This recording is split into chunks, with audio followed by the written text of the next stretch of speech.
akasema hivi, imani ya kweli ni ya kuamini Mungu ni mmoja. Ulimsikia mwalimu wangu? Yakobo 2:19, dakika moja. Yakobo 2:19, tauhidi ndio hiyo ilianza na mjomba. Mambo ya Mungu Baba, Mungu Mwana, Mungu Roho Mtakatifu. Kipindi cha pili tutafikia huko. Naomba aje tushukuru tena. Maana nyinyi mnaamini hivyo kabisa kabisa mwalimu. Nasema wewe waamini ya kuwa Mungu ni mmoja. Wewe sasa na wenzako mnaamini kwamba Mungu ni mmoja, mko kwa tauhidi. Unatenda mema. Wewe unafanya vyema kabisa. Mashetani nao. Akina nani? Mashetani nao. Wanaamini na kutetemeka. Wewe unaona sasa akitetemeka? Labda akinyeshewa. Shetani anaamini na kutetemeka. Kwa hiyo shetani na wewe ni ngoma moja. Mwenyekiti hapo naye mkua ndio mwalimu wako. Anafanya design ya wiper. Asante sana. Sasa na kila mtu anasikia, kila mtu anaelewa.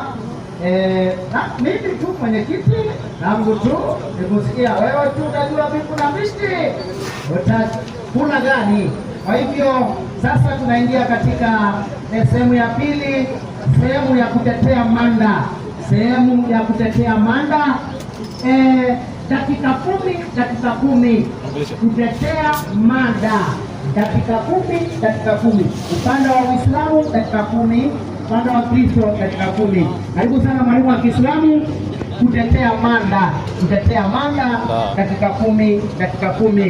Aha, karibu sana.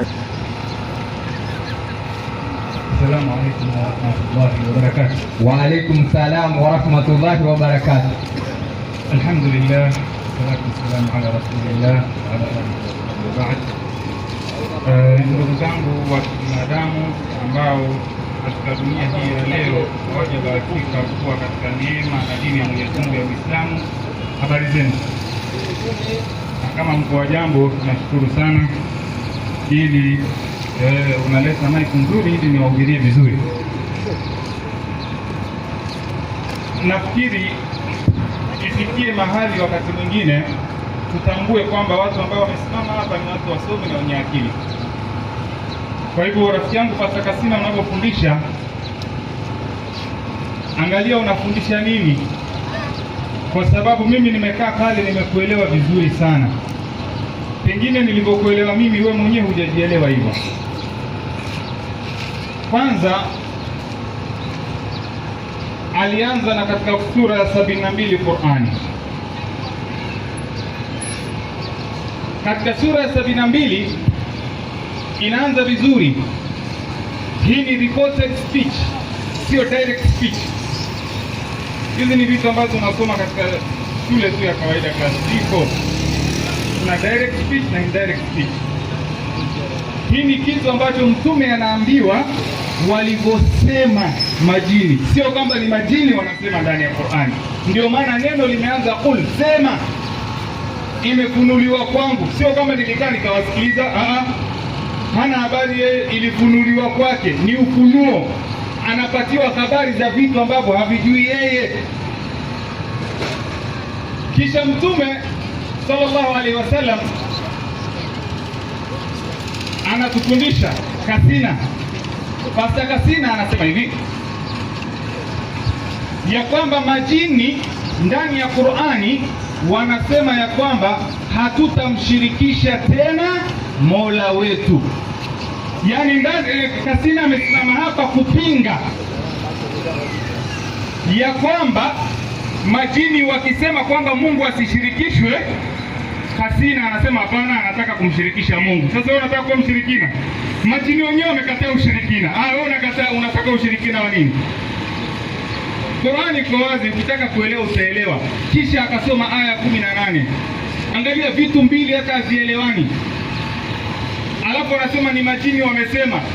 Rudia hiyo aya, kama ni majini wamesema, wallahi navaa msalaba wa kilo 17 na najua kufara kama wewe. Hakuna, ni uongo leo wazi.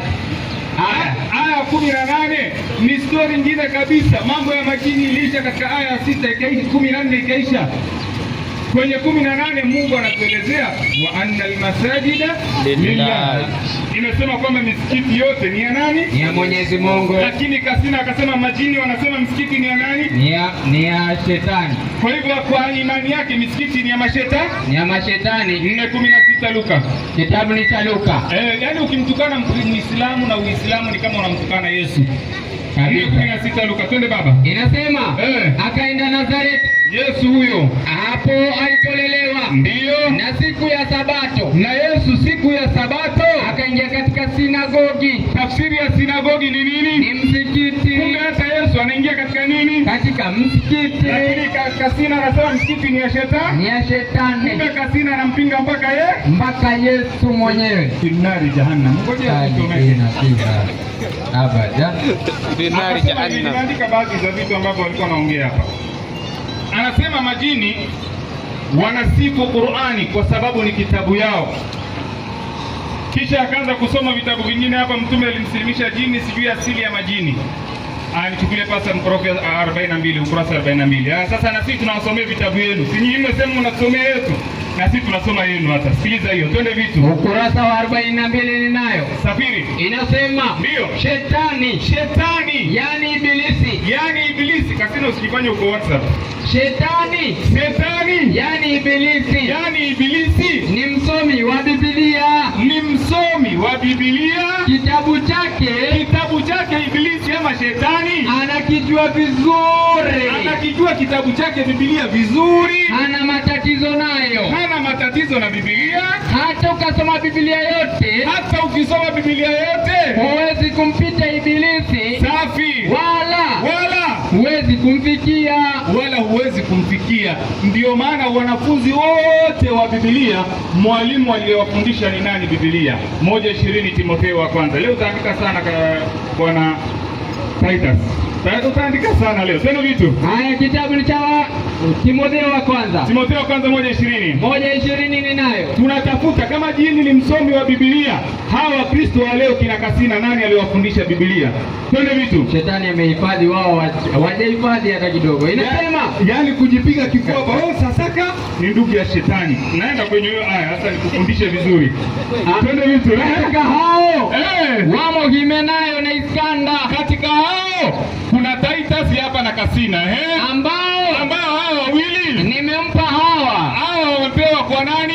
Shetani. Wamepewa shetani. Watu hao wawili wafundishwe na shetani, wasimtukane Mungu. Hivi nani anakubali kufundishwa na shetani? Inua mkono juu. Angalia Wakristo wote wamekutoroka. Takbir! Allahu Akbar. Ndio neema ya Uislamu. Mashaallah. Alhamdulillah. Akasema hivi tena huyu kijana. Ndio. Akasema tumekatazwa sisi wa Kristo kushirikiana na majini. Hii ni maneno yake, wala hakuna kwenye Biblia. Ndio maana nimeandika vile alivyoisema, wala hakuna aya, hakutoa aya. Na mimi nimeandika hivyo alivyoandika, kwa sababu najua ni muongo. Sasa nakuja kumfedhesha hapa mbele yenu leo mapema kabla jua izame. Anasema Wakristo wamekatazwa kushirikiana na majini. Dakika 10 nyuma Ustadh Sasaka alikuwa hapa akakusomea Walawi, sitarudia 17:7 Walawi. Mpaka mnaambiwa mnafanya uasherati na majini, na Mungu anasema ni sheria ya milele, usije ukasema imekatazwa. Andiko linasema ni sheria ya milele maana yake mpaka mwisho. Kwa hivyo Kasina, wewe ushirikiani na majini lakini unafanya nao uzinifu. Hiyo hatukatai. Hatuna shida nao, endelea na majini wako. Lakini sisi tumekatazwa. Mungu anatuambia inna shaytana lakum aduwwun. Nyinyi Waislamu, shetani ni adui yenu, fatakhiduhu aduwa, na nyinyi mko adui wa shetani. Sisi ni wa shetani maadui. Akaenda kusoma. Angalia Ukristo ulivyofilisika. Asio Ukristo, pole, ni Ukristo wako sana. Angalia ni pasta alivyofilisika. Anakuja anasoma Qur'ani sura ya 2 aya 12. Hebu soma. 14 alafu 12:14. Sura ya 2 aya 14. Inasema ndio. Na wanapokutana, naam, wana walioamini husema. Sikilizeni. Shetani huyo. Pepo ameingia. Kasema ameanza kutuma mawajomba zake kusumbua hapa. Shendo riba. Hii inaendelea, tunapiga ruki hapa. Muone? Soma twende baba. Inasema na wanapokutana na waliamini husema. Hebu sikilizeni kila mmoja na msinione. Aya iko wazi. Na mimi siongezei, nasoma vile ilivyokuwa. Alafu nionyesheni ni wapi imesema ibilisi ama shetani. Anasema wanapokutana na walioamini husema tumeamini, na wanapokuwa peke yao kwa mashetani wao, husema hakika sisi tu pamoja nanyi. Sasa mimi nataka nirudie vile alivyosema. Anasema mashetani wakienda kwa Waislamu msikitini wanajifanya waumini, kumbe sio nani? Sio waumini, kumbe ni ni wanafiki, ni Wakristo. Wakirudi kwa Wakristo wenzao wanasema kule tunawachezea shere. Hatuna shida, bakini na shetani wenu. Hatuna shida wala hata tumtaki. Yaani mpaka leo unakuja kututetea, kumbe mashetani ambao huko ni waongo, wanakuja tu kutuchezea. Alafu wanarudi kwa mashetani wao kina Kasina, wanasema tuko pamoja na nyinyi. Lakini nao Kasina safi kabisa. Yaani huwezi kuikaribishanisha Uislamu na shetani. Yaani hiyo ni kama bangi na polisi, haielewani. Wewe tafuta cha kingine ujipiche hapo, tushakuona. Akasema hivi, angalieni huyu mtu. Kuna vitu vingine ambavyo sio mamlaka ya kibinadamu tunataka kuingililia tukijipatia madhambi ya bure. Anasema Mwenyezi Mungu alimwambia Ibilisi, akambili, "Sujudu li Adam, sujudeni Adam." Wakasujudu wote isipokuwa Ibilisi. Kisha akatoa mfano, akasema nikiita wanaume niwaambie pelekeni meza huko, wanawake kwa nini na walaumu na si kuambia pelekeni? Na Mungu alisema malaika tu, hakusema na Ibilisi. Kwa nini anamdhalilisha? Yaani leo Kasina ako mahakamani, anasimama, yeye ni lawyer wa Ibilisi, anamtetea. Sasa wewe baki kwa lawyer wa Ibilisi, hakuna shida. Lakini sisi tunajua Ibilisi alifukuzwa katika rehema ya Mwenyezi Mungu. Mwalimu wangu, naam, akasema hivi, ndio ya kwamba wao hawana shida, wanatoa pepo kwa jina la nani? La Yesu. Huyu ni muongo. 19:13 Matendo, hakuna pepo anatoka kwa jina la Yesu. Hiyo ni uongo wa mchana. Twende vitu baba. Haya 19. Ngapi nianzie? 19:13. 13 hii hapa inasema baadhi ya Wayahudi wenye kutangatanga. Nao ni wapunga pepo. Nao ni watu ambao kama Kasina wanatoa pepo. Wakajaribu kutaja jina la Bwana Yesu. Yaani mtu alikuja kanisani, Kasina ameng'ang'ana, in the name of Jesus, pepo toka, Jesus Christ. Wakajaribu kutaja jina la Bwana Yesu. Juu ya yule mgonjwa mwenye majini waliopagawa na pepo wachafu. Safi. Wakisema na waapisha kwa Yesu yule anayehubiriwa na Paulo. Safi. Waliyekuweko wana wa 7 na wa mtu mmoja Square. Safi. Myahudi kuhani mkuu. Safi. Waliofanya hivyo. Ndio. Yule pepo mchafu, yule mtu alikuwa anamjaribu kumtoa pepo kwa jina la Yesu. Yule pepo mchafu akaongea, akasemaje? Akajibu akawaambia Kasina na Titus hapa, Yesu namjua. Pepo anawaambia Yesu namjua, na Paulo namfahamu, lakini nyinyi siwafahamu kamwe. Takbir! Allahu Akbar. Yaani mpaka pepo anakukataa na umekuwa loya wake. Yaani leo ni aibu juu ya aibu. Endelea baba. Inazidi na kusema. Yaani Kasina aliposikia hivyo baada anang'ang'ana kutoa pepo. Sikiliza pepo anamjibu tu. Twende vipi? Na yule mtu aliyepagawa na pepo mchafu. Safi. Akawarukia wawili. Naam. Akawaweza. Safi. Akawashinda. Ndio. Hata wakatoka mbio. Huyu wote wawili wakatoka mbio katika nyumba ile hali wauchi. Wanatoka tena wakiwa uchi.